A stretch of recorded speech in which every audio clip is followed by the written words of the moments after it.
So if you were born between 1995 and 2008, honestly, if you're born after that, I genuinely don't think you're real, and please don't ever speak to me. Thanks. I'm sure if you remember, in some form, Little Big Planet, the little sack guy, the little sack. The game was first announced in March 7, 2007 by Phil Harrison, and then later released on October 24th, 2008 in North America. I was 4 at the time. That was 16 years ago. I bamboozled by this. This game was an absolute phenomenon. It did great, but it was great. You know, I had to beg my parents to get me all 3 games. I don't know why, but it was like crack, and I was hooked after one sniff. This game took the entire PlayStation community by storm.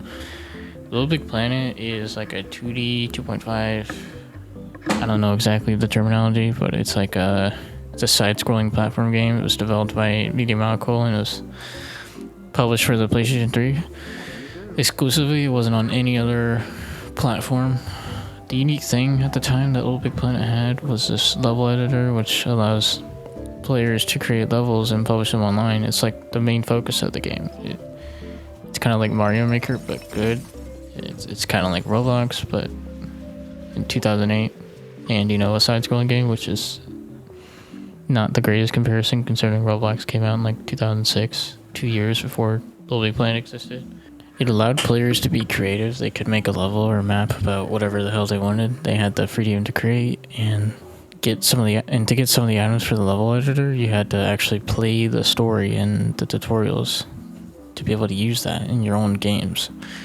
Personally, my favorite thing I did was in Little Big Planet 2 was the flooding levels where you had to survive flooding sharks. I don't know why I played those a lot, but I also played a lot of horror maps, or maybe I peed my pants once or twice playing it. I tried making my own levels myself, but I'm not sure if they ever got published or even archived at all, but my little brain couldn't comprehend the power I was given, so I didn't really make anything that good. I'm a little confused, Sony, because you could just put another one out and put it on PC too, so it has an even bigger community. Like Dreams was nice, but it wasn't the same. Like it was pretty good for a user-friendly like game engine, like game creation thing, but there's quite literally an entire community dedicated to keeping the community-made levels alive because Sony decided to shut down the servers.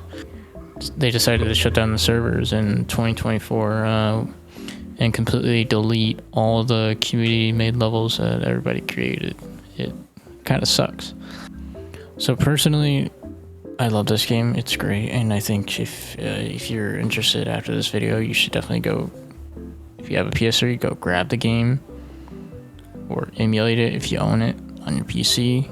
It's not that expensive to get, and it's worth the play. It's definitely an informative experience. First off, when you loaded into Little Big Planet, you had your own pod or rocket, or it's just like a pod, whatever you want to call it. It's like a little room where you could walk around and move your arms.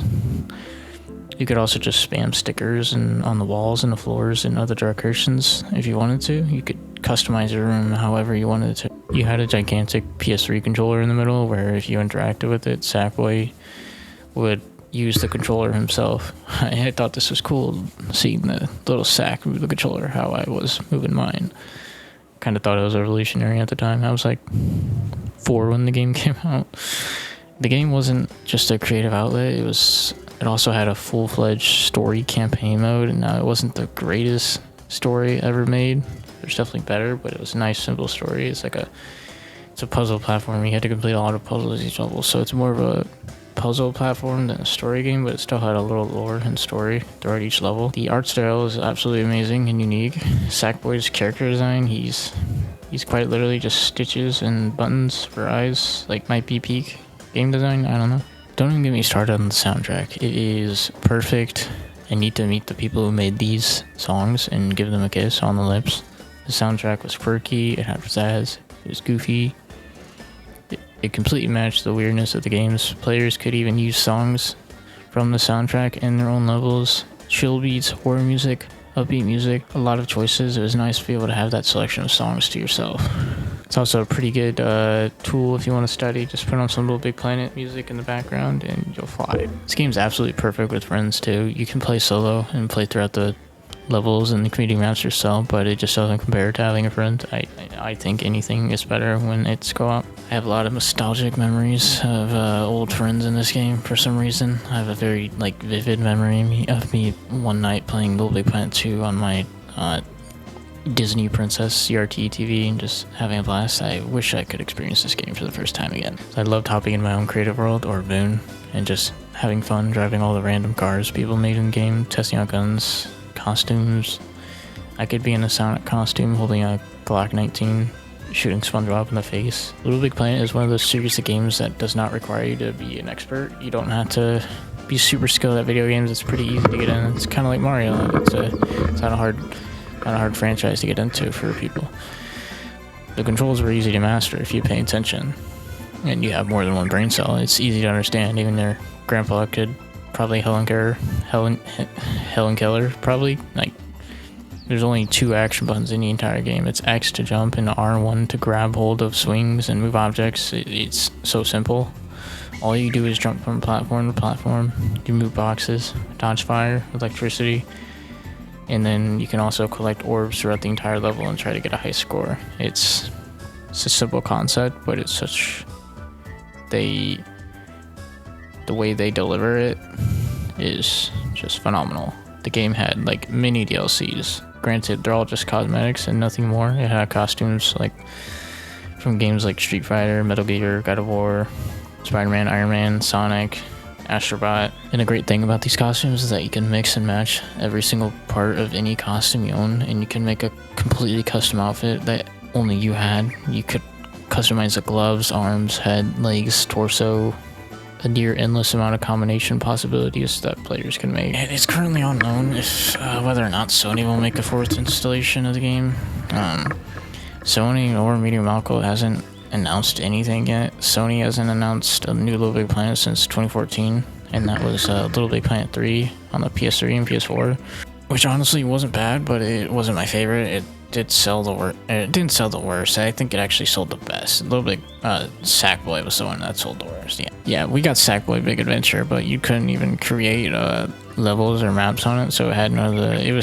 It's not a bad game, but it's a spin-off. It derived from the original games. I feel like it's not what people wanted. People wanted another Little Big Planet that where you could create levels again. They didn't want just another hard lockdown platformer. They wanted something with They wanted something with a community-driven platform, you know? Little Big Planet was successful. I mean, Sackboy used to be the mascot of Sony in the early 2000s. We just have the Astrobot games, which they're not bad, but I want Sackboy back. Little Big Planet reportedly made around $4.5 million in sales on the PS3 when it came out. I personally couldn't find the number for Little Big Planet 2 made, but it sold well. Again, because they made Little Big Planet 3, which reportedly made around $5 million, making it the highest grossing game in the franchise. So Sony's kind of weird for not putting out another iteration in this game. The community wants it. There's definitely demand. I think a great idea for this franchise would just be putting out another Little Big Planet and improving on the system, make it cross-platform day one. I know how stingy Sony is with their exclusives and making you wait 2 years for them to be put on PC, but I think it would genuinely help it a lot if it wasn't on PlayStation only. It would just make the player base so much huge, and PC gaming has grown a lot since Little Big Planet was last out. But yeah, it kind of sucks. It just sucks. I feel like they're neglecting this franchise and they're not really giving the community what they want, and I really hope this video has kind of made you aware of this game, and hopefully you check it out. Go get a PS3. Go stop by your thrift store, see if they have anything. Go on Facebook, get a PS3, and emulate the game if you have to. I don't care how you get it, but it's a great experience. It's an old classic, bro. It's timeless. You can't go wrong playing it ever. And I appreciate you checking out this video. It's definitely my first video this kind of type. I wanted to explain this game for some people who may or not know about it, and hopefully it gets people talking about it, and hopefully Sony can just get off their asses and make another one, because I don't know what they're doing, but we want it, clearly. But I appreciate you for checking it out.